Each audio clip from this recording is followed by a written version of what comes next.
perkenalkan, aku Riko Darayani Sultan dengan NIM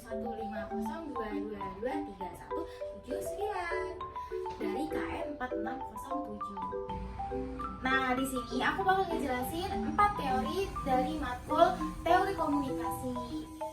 Yang pertama, penetrasi sosial. Untuk penetrasi sosial sendiri digambarkan dengan suatu pola perkembangan dalam hubungan, yang mana hubungan individu sangat bervariasi dengan kedekatan berhubungan secara bertahap, teratur, juga dilihat dari tingginya pertukaran komunikasi yang dari dangkal ke intim, juga dilihat dari hasil secara langsung, dan juga ada perkiraan.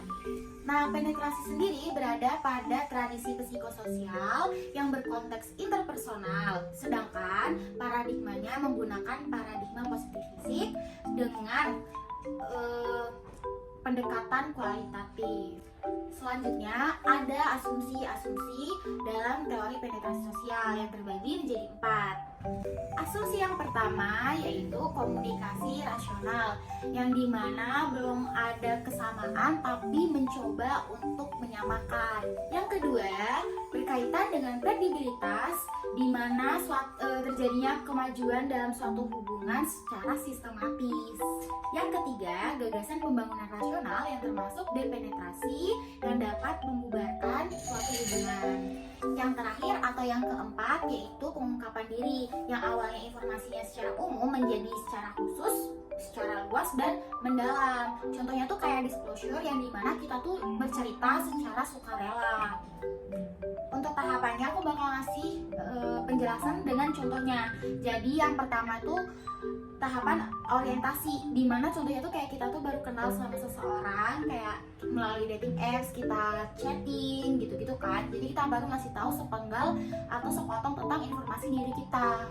Dan dilanjut dengan adanya kayak tahapan menjelajahi atau tahapan afektif eksploratif, yang dimana saling menjelajahi tentang diri mereka satu sama lain, tentang hubungan. Jadi kalau misal makin chat tuh kayak tipenya makin intens lah, pertanyaannya makin mendalam kayak gitu. Selanjutnya kan kalau misal kita udah chatnya makin intens gitu kan, akhirnya kita makin kayak lebih spontan aja gitu, kayak kita udah tahu nih kebiasaannya tuh gimana gitu kan. Jadi itu tuh termasuk ke dalam tahapan pertukaran afektif. Setelah adanya pertukaran afektif, dilanjutkan dengan adanya pertukaran secara stabil, yang mana kita tuh udah tahu bagaimana ekspresi dia, pikirannya dia gimana, kayak ya udah bener-bener tau lah gitu secara intens.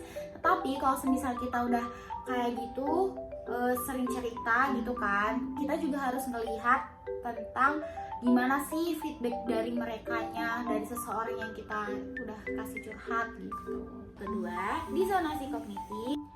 Teori disonansi kognitif ini dibawakan oleh psikolog yang bernama Leon Festinger, yang mana menurut dia disonansi kognitif itu hubungan yang bertolak belakang.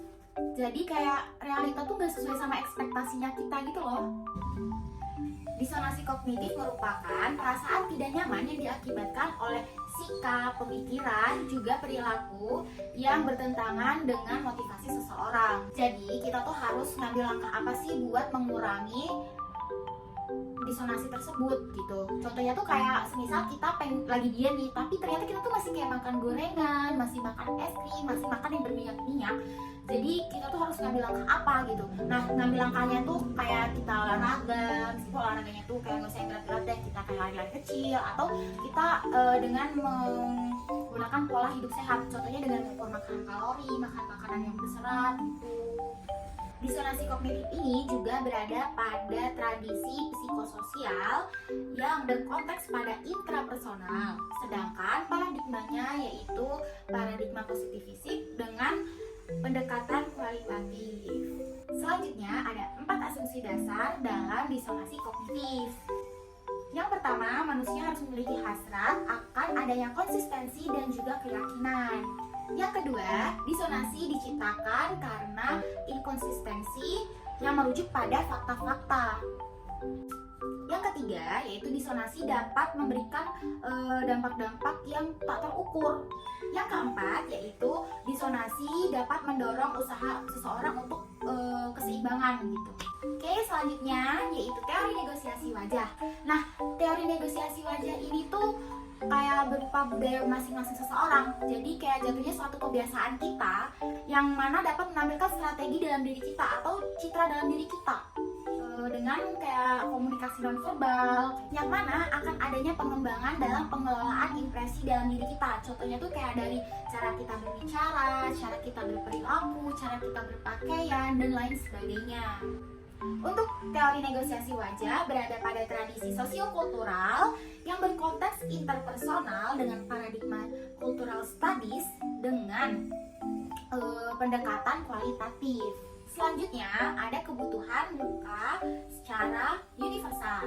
Yang pertama ada muka positif dan yang kedua ada muka negatif.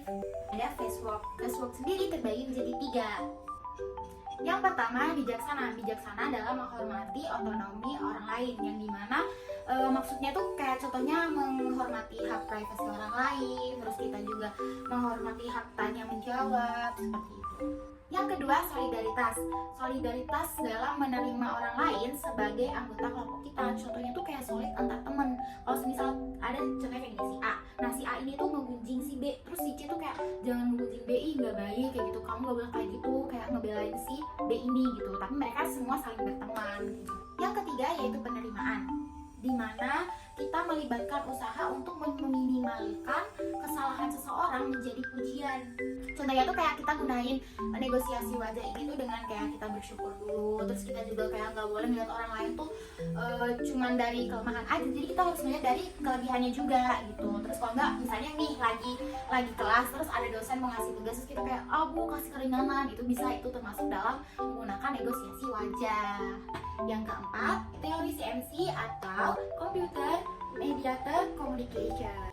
Teori CMC ini merupakan suatu proses komunikasi manusia dengan komputer yang melibatkan orang-orang dengan konteks terbatas untuk tujuan beragam, yang mana melalui komputer dalam suatu jaringan internet. Jadi tuh kayak ini, zaman dulu kan ada kayak platform Messenger, platform Yahoo Messenger. Nah itu tuh kayak orang-orang zaman dulu tuh jadi kayak menikmati, terus kayak ngerasa, wih ini nih ada fitur baru kayak gitu. Jadi itu kayak ada kenikmatan bertemu tanpa secara langsung. Tetapi kalau misal dalam suatu jaringan internet tuh, jadi kita tuh nggak bisa keseluruhan tahu gitu kan. Jadinya kayak misalnya lagi texting nih, nah waktu texting itu kan kayak gak ada intonasi, gak ada apa, gak ada kayak nada bicara kita, jadi kita nggak tahu orang tuh lagi marah apa enggak gitu. Jadi kayak kurang ada rasa gitu loh kalau misal secara jaringan internet dengan texting. Nah asumsi dasar CMC itu untuk mengubah model perilaku komunikasi secara interpersonal. Jadi kayak terbagi jadi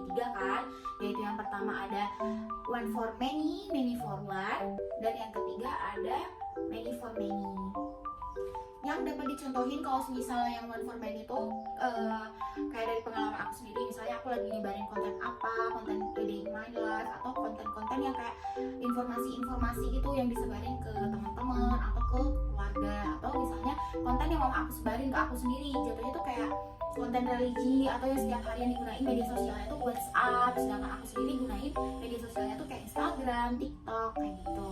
Teori CMC ini berada pada tradisi psikososial yang berkonteks interpersonal, sedangkan untuk paradigmanya dengan paradigma interpretatif dengan pendekatan kualitatif. Untuk karakteristik CMC terbagi menjadi 6. Yang pertama yaitu delay dan real time, yang kedua yaitu anonim, yang ketiga yaitu pengguna yang banyak, yang keempat customisasi, yang kelima interaksi yang tinggi, dan yang keenam atau yang terakhir yaitu homogen. Sekian penjelasan 4 teori dari aku. Mohon maaf bila ada salah kata, dan bye-bye.